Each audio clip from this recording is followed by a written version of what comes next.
Hello everybody! Welcome to part 2 of the Grumpy Old Ham.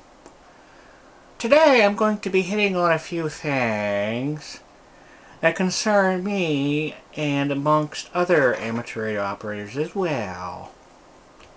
Number 1 pertains to CBers buying and using amateur radio HF rigs on the 11 meter band.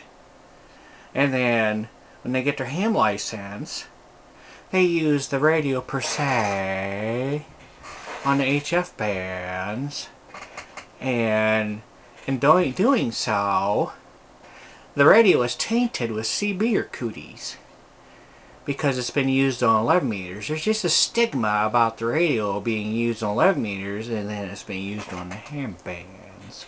That's a no-no. That is a no-no. Not only is it illegal to use it on the Citizens band, but it's also, there's a stigma about the radio being used on the ham bands. It's frowned upon. Big time.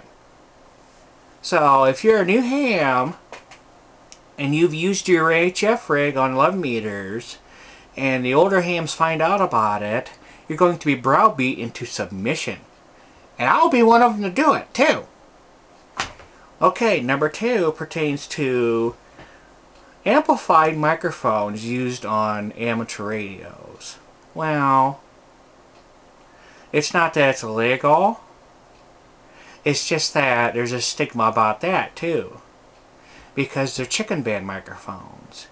And on the HF bands, you want to use as little audio as possible. In fact, you want your radio to sound like shit when you're on the HF bands. You want it so people can hardly copy you. You don't want booming loud audio on the HF bands on your amateur radio. You don't want to sound good. You want to sound like crap. That's how you get respect from the older hams. Okay? And number 3 pertains to 10 meters. And some amateur radio operators use CB antennas on 10 meters. You know, including beams and omnidirectionals. It's not illegal either, but there's a stigma about that too. That antenna is going to transmit CB cooties on 10 meters. And there's a stigma about that. So, those 3 things new hams should know about before you get on the air.